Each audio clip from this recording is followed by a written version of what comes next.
Friend, आज अपन लोग बात करेंगे Uttarakhand forest guard and Uttarakhand police constable में जो सामान्य हिंदी के 20 क्वेश्चन पूछे जाते हैं और नेक्स्ट टाइम आपका एग्ज़ाम होने वाला है उसमें भी 20 क्वेश्चन सेम इसी तरह से आपके एग्ज़ाम में पूछे जाएंगे। यदि आपने सामान्य हिंदी वाले पोर्शन को अच्छे से तैयार कर लिया है, अब मॉक टेस्ट में लग जाइए।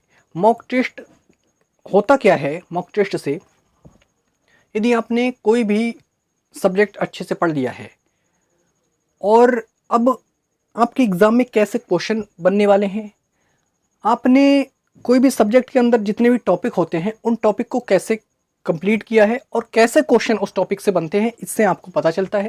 ठीक ना? जितने डाउट होते हैं वो मॉक टेस्ट में ही आपके क्लियर हो जाते हैं। और यदि कोई भी क्वेश्चन ऐसा है जिसका आप आंसर नहीं दे पा रहे हो लेकिन आपने टॉपिक पढ़ा है, तो आप फिर जाइए उस टॉपिक को अच्छे से समझिए और फिर आप उसका आंसर दीजिए। तो चलिए चलते हैं क्वेश्चन नंबर 1 की तरफ। और आपको ये भी लास्ट में बताना है कि आपने कितने क्वेश्चन को इसमें से किया था। जो 20 क्वेश्चन मैं डेली आपके सामने लाता हूँ, इसमें से आपने कितने क्वेश्चन को किया था, कितने क्वेश्चन नहीं कर पा रहे हो, लास्ट में आपको कमेंट बॉक्स में बताना है। क्योंकि जितने भी क्वेश्चन आप गलत कर रहे हो, किस टॉपिक से कर रहे हो, आपको कमेंट बॉक्स में लास्ट में बताना है वो टॉपिक का नाम क्या है। ठीक ना?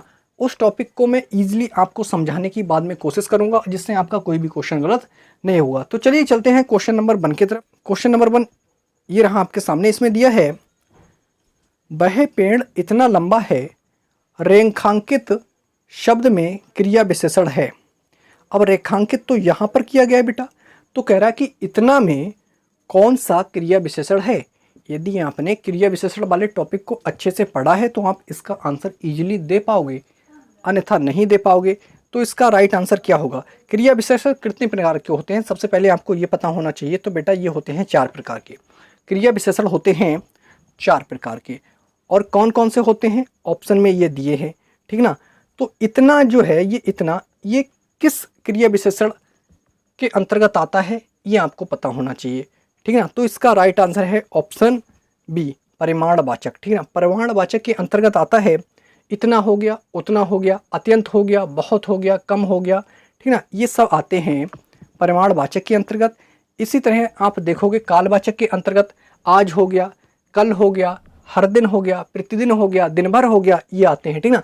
तो आप क्रिया विशेषण वाले टॉपिक को अच्छे से जाके पढ़ना और आप अच्छे से फिर क्वेश्चन का आंसर देना। चलिए चलते हैं क्वेश्चन नंबर 2। और ये रहा क्वेश्चन नंबर 2। इसे आप देख सकते हो क्या है। हिंदी में शब्दों का लिंग निर्धारण किसके आधार पर होता है, ये आपको पता होना चाहिए। ठीक ना? कि जो लिंग निर्धारण है किसके आधार पर होता है। अब जब आपने लिंग वाले टॉपिक को पढ़ा होगा तो आप इसका राइट आंसर इजीली दे पाओगे।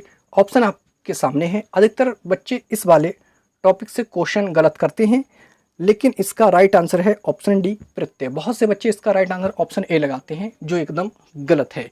ठीक ना? इसका राइट आंसर है ऑप्शन डी, प्रत्यय। चलते हैं नेक्स्ट क्वेश्चन, क्वेश्चन नंबर 3 की तरफ। ये रहा आपके सामने। दिया है, निम्नलिखित संज्ञा विशेषण जोड़ी में कौन सा सही नहीं है। अब ये एक तरफ तो यहाँ पर संज्ञा दी गई है, दूसरी तरफ बेटा विशेषण दिए गए हैं, लेकिन इनमें से एक गलत है। जो गलत है वो आपको बताना है। ठीक ना? चलिए देखो, यहाँ पर दिया गया है विष। ठीक ना? विष एक संज्ञा है। ठीक ना? और विषैला इसका क्या है? विशेषण है। बहुत बढ़िया। विष से बना है विषैला। ठीक है? इसी प्रकार पिता से बना है पैतृक, आदि से बना है आदिम, और ऑप्शन डी प्रांत से बना है प्रांतिक। लेकिन जो ऑप्शन डी है ये इसका गलत है। ठीक ना? देखो, प्रांत तो संज्ञा है लेकिन प्रांतिक क्या है? ये विशेषण नहीं है। ठीक ना? इसका राइट आंसर क्या है? ऑप्शन डी है, जो एक विशेषण नहीं है। देखो, विशेषण जब आप पढ़ोगे तो विशेषण के प्रकार में कैसे विशेषण के प्रकार होते हैं, ठीक ना, कौन कौन से हैं और उसके अंतर कौन कौन से शब्द आते हैं। ठीक ना? विषैला आता है, पैतृक आता है, आदिम आता है, ये आते हैं और ये बनते हैं, कैसे बनते हैं। ठीक ना? आप सभी को पता होगा यदि आपने विशेषण वाले टॉपिक को पढ़ा है। नहीं पढ़ा है तो आप नीचे कमेंट बॉक्स में यस या नो कर सकते हो, तो मैं नेक्स्ट टाइम विशेषण वाला टॉपिक ले आऊँगा जहाँ से आपके क्वेश्चन छूटे हुए चलते हैं। ठीक ना? चलिए तो चलते हैं नेक्स्ट क्वेश्चन, क्वेश्चन नंबर 4 की तरफ। और क्वेश्चन नंबर 4 ये रहा आपके सामने। इसमें दिया है, मुझे किस प्रकार का सर्वनाम है। यदि आपने सर्वनाम वाले टॉपिक को पढ़ा है अच्छे से तो आप इसका आंसर इजीली दे पाओगे। ऑप्शन आपके सामने है। तो तो इसका राइट आंसर है ऑप्शन ए उत्तम। क्या उत्तम पुरुष के अंतर्गत आता है बेटा मुझे? क्या आता है उत्तम पुरुष के अंतर्गत? मैं आता है और हम आता है उत्तम के अंतर्गत। मध्यम के अंतर्गत क्या आता है? क्या आता है बताओ? तुम आता है मध्यम के अंतर्गत और आप आता है, और अन्य पुरुष के अंतर्गत ये हो गया, वह हो गया, वे हो गया। क्वेश्चन नंबर 5 ये रहा आपके सामने। यहाँ पर दिया है चारपाई पर भाई साहब बैठे हैं, इस वाक्य में कारक है। यदि आपने कारक वाले टॉपिक को अच्छे से पढ़ा है, उसकी 8 विभूतियाँ पढ़ी हैं, तो आप इसका इजीली आंसर दे पाओगे। ठीक है ना? चलिए, तो चारपाई पर देखो पर आया, इसमें क्या आया है? पर आया है। और पर किस में आता है? में। और पर ये आता है अधिकरण में। क्या आता है बेटा? अधिकरण में। ठीक ना? तो इसका राइट आंसर क्या होगा? Option C. चलिए चलते हैं नेक्स्ट क्वेश्चन, क्वेश्चन नंबर 6 के तरफ। और क्वेश्चन नंबर 6 ये रहा आपके सामने। यहां पर दिया है सुकृति का अर्थ है। सुकृति का क्या अर्थ है बेटा? आपके जितने भी एग्जाम हो रहे हैं, इस वाले टॉपिक से प्रत्येक एग्जाम में लगातार क्वेश्चन बने हैं। आप देखना प्रीवियस ईयर क्वेश्चन पेपर उठा के UKSSC द्वारा जो भी क्वेश्चन बने हैं, सभी में यहाँ से 1 या 2 क्वेश्चन आपके एग्जाम में मिले हैं। इस वाले टॉपिक से जितने भी इम्पोर्टेंट शब्द हैं जहाँ से डायरेक्ट क्वेश्चन बनते हैं, उन सभी को मैं नेक्स्ट टाइम लेके आने वाला हूँ। उस पर शॉर्ट वीडियो लेकर के आऊँगा। 3 मिनट का वीडियो होगा, 5 मिनट का वीडियो होगा, 6 मिनट का होगा, ज़्यादा बड़ा नहीं होगा। किसी में 10 होंगे तो किसी में 15 होंगे, किसी में 20 शब्द होंगे। ठीक ना? सभी इंपॉर्टेंट होंगे। ठीक ना? उनको अच्छे से कर लेना। ठीक ना? जहाँ से आपके एग्ज़ाम में क्वेश्चन बनने की संभावना है। ठीक ना? और इसी तरह जो जहाँ से भी जो अधिक हैं, जैसे पर्यायवाची हो गया, संधि हो गया, ठीक है, इंपॉर्टेंट टॉपिक हैं जहाँ से क्वेश्चन बनते ही बनते हैं, उनको कैसे आपको याद करना है, ठीक ना, कैसे कम से कम समय में याद कर सकते हो। और जितने भी इंपॉर्टेंट टॉपिक हैं सभी को लाता रहूँगा। यदि आप पहली बार चैनल पे आएँ तो चैनल को सब्सक्राइब जरूर करना। ओनली एग्जाम फैक्ट से चैनल है। चलिए, दिया है सुकृति का अर्थ है, तो क्या अर्थ है? इसका राइट आंसर है बेटा ऑप्शन डी। क्या? पुण्य इसका राइट आंसर है। तो चलते हैं नेक्स्ट क्वेश्चन। नेक्स्ट क्वेश्चन की तरफ जाने से पहले ये जो कुछ इंपॉर्टेंट शब्द हैं और इनका अर्थ क्या होता है, जो आपके एग्जाम में लगातार क्वेश्चन बने हैं, उनको भी मैं यहाँ पर लाता रहता हूँ। इससे पहले जो मैंने वीडियो बनाया था उसमें भी मैंने कुछ इंपॉर्टेंट शब्द बताए थे, उनको भी अच्छे से याद कर लेना। चलिए, तो जो सुत होता है, सुत का अर्थ होता है बेटा पुत्र, और सूत होता है, सूत का अर्थ होता है सारथी, शहर का अर्थ होता है सवेरा, श्रवण का अर्थ होता है सुनना, और एक श्रवण का अर्थ और होता है कान। ठीक है, या तो कान होगा आंसर या सुनना। ठीक है, दोनों इसके राइट आंसर हैं। चलते हैं नेक्स्ट क्वेश्चन, क्वेश्चन नंबर 7 की तरफ। और क्वेश्चन नंबर 7 ये रहा आपके सामने। इसमें दिया है छा वर्ड किसके योग से बना है? ठीक ना? जो ये छा वर्ड है बेटा, छा जो वर्ड बना है, ये किसके योग से बना है? ऑप्शन आपके सामने है। ऑप्शन ए इसका राइट आंसर है आधा का प्लस पेट पटासा वाला सा।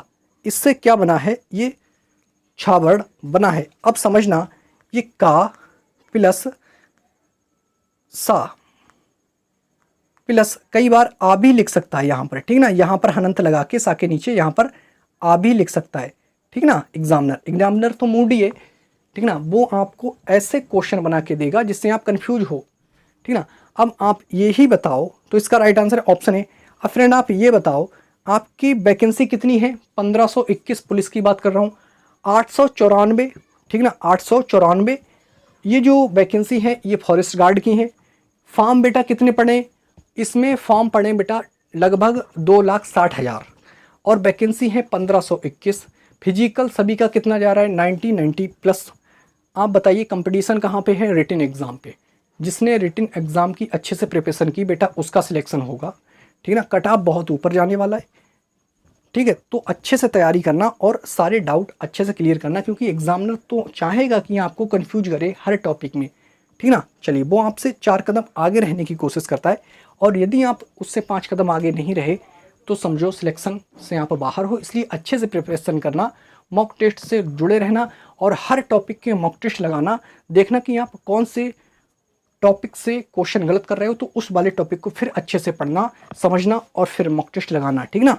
चलिए चलते हैं नेक्स्ट क्वेश्चन, क्वेश्चन नंबर 8 की तरफ। क्वेश्चन नंबर 8 ये रहा आपके सामने। इसमें दिया है निम्नलिखित में से कौन सा शब्द मछली का पर्यायवाची नहीं है। आपको अच्छे से सभी पर्यायवाची को पढ़ना है, ये नहीं कि कौन सा पर्यायवाची इंपॉर्टेंट है, फिर भी मैं पर्यायवाची जहाँ से अधिकतर क्वेश्चन बनते हैं लाऊंगा, ठीक है ना, और आपको याद कराने की कोशिश भी करूंगा। चलिए, ऑप्शन ए मीन, ऑप्शन बी मत्स्य, ऑप्शन सी सफरी और ऑप्शन डी बाला। तो जो बाला है बेटा ये मछली का नहीं होता, ये लड़की का होता है। किसका होता है? लड़की का पर्यायवाची होता है। अब पर्यायवाची मछली के आप सभी को पता होना चाहिए, एक तो मीन ही होता है, एक मत्स्य होता है बेटा, एक सफरी होता है, एक जलजीव होता है और एक झकवी होता है, ठीक है ना, झा और खा वाला झक, ये भी होता है किसका? मछली का। चलिए चलते हैं नेक्स्ट क्वेश्चन, क्वेश्चन नंबर 9 की तरफ। और क्वेश्चन नंबर 9 ये रहा आपके सामने, इसमें दिया है देव्य अर्पण में कौन सी संधि है, ठीक ना, देव्य अर्पण दिया है, इसमें कौन सी संधि है? तो इसका राइट आंसर बेटा ऑप्शन ए देव्य अर्पण में यड़ संधि है। वृद्धि संधि नहीं होगी, क्योंकि वृद्धि संधि की पहचान क्या होती है? जब किसी पर डबल मात्राएं आए, जैसे ऐ की या औ की मात्राएं आए, तो वहां पर क्या होता है? वृद्धि संधि होती है। और दीर्घ संधि की पहचान क्या होती है? जब किसी शब्द में बड़ा आ की मात्रा, ठीक ना, या बड़ी ई की मात्रा या बड़ा ऊ की मात्रा आए, तो वहां पर क्या होता है बेटा? हाँ बिल्कुल सही, दीर्घ संधि होती है। विसर्ग संधि जिसमें विसर्ग लगा हो, ठीक है, कुछ इस प्रकार, तो वहां पर विसर्ग संधि होती है। तो इसका राइट आंसर बेटा क्या है? ऑप्शन ए इसका राइट आंसर है। चलिए, फिलहाल मैं संधि पर भी एक टॉपिक लाऊंगा और कोई भी क्वेश्चन आपका गलत ना हो, इस प्रकार लाने की कोशिश करूंगा। चलिए चलते हैं नेक्स्ट क्वेश्चन, क्वेश्चन नंबर 10 की तरफ। ये रहा आपके सामने, इसमें दिया है निम्नलिखित शब्दों में से तत्सम शब्द का चयन कीजिए। तत्सम शब्द का चयन कीजिए। ऑप्शन आपके सामने है, एक क्वेश्चन आपके एग्जाम में बनने वाला है, अच्छे से तैयार करना। ऑप्शन ए है पूस, ऑप्शन बी है पंगत, ऑप्शन सी सुलह और ऑप्शन सी नहर। देखो, नहर को आपने सुना है, अगर सुना है अधिकतर, अगर आज भी आप नहर का यूज कर रहे हो, ठीक है, जैसे नहर हो गया शब्द का यूज कर रहे हो, नहर से नहर ही तो कहोगे, तो ये तद्भव है, ठीक ना।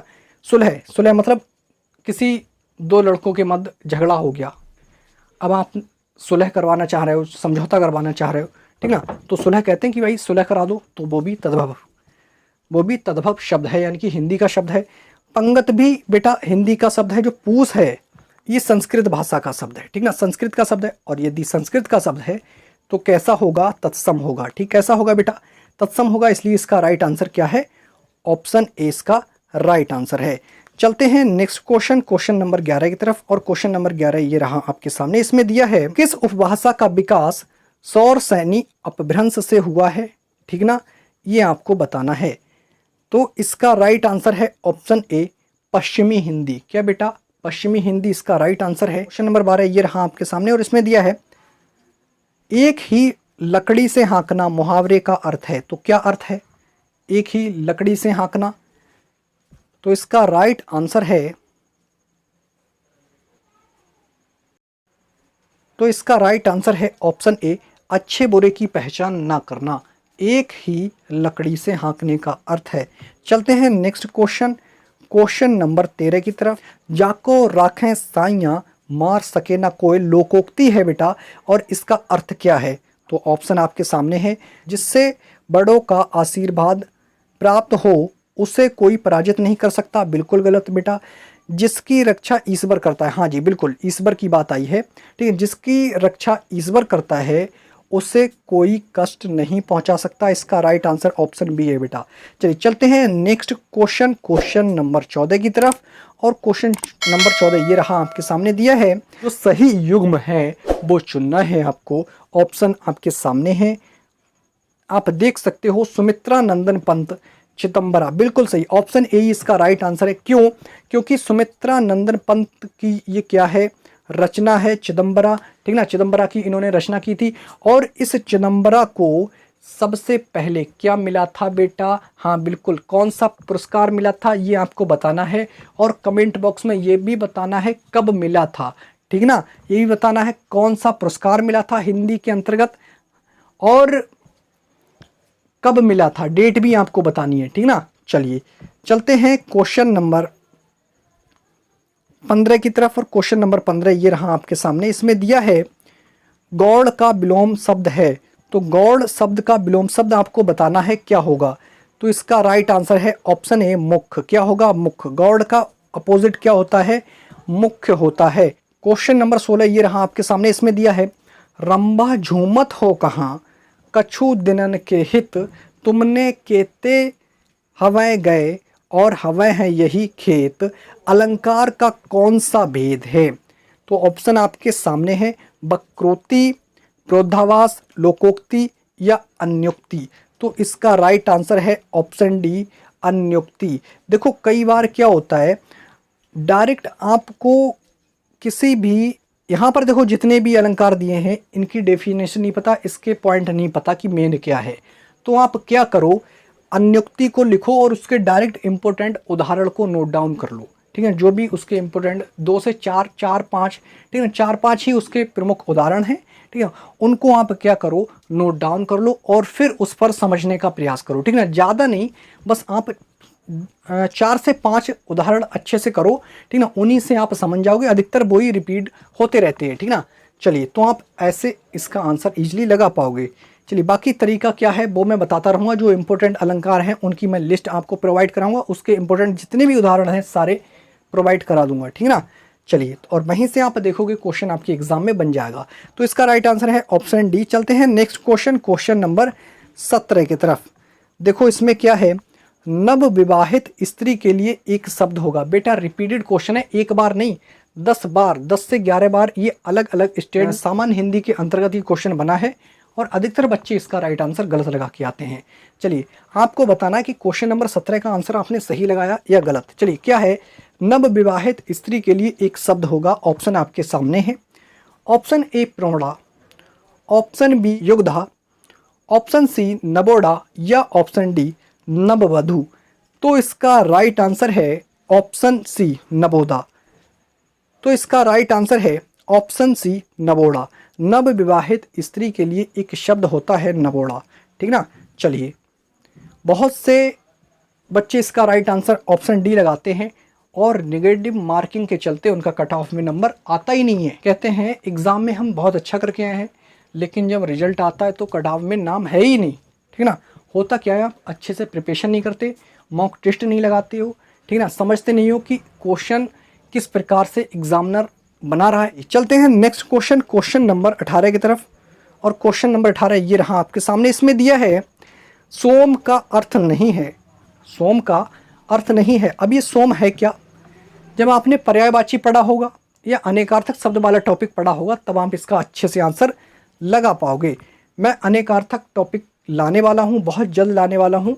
ठीक ना, हाँ शॉर्ट वीडियो होगी, ज़्यादा लंबी वीडियो नहीं होगी, 5 से 6 मिनट की वीडियो होगी और उसमें ही मैं जो इम्पोर्टेंट अनेकार्थक शब्द हैं जहाँ से सबसे ज़्यादा क्वेश्चन बनते हैं वो सारे मैं ले आऊँगा। ठीक ना, चलिए सोम का अर्थ नहीं है।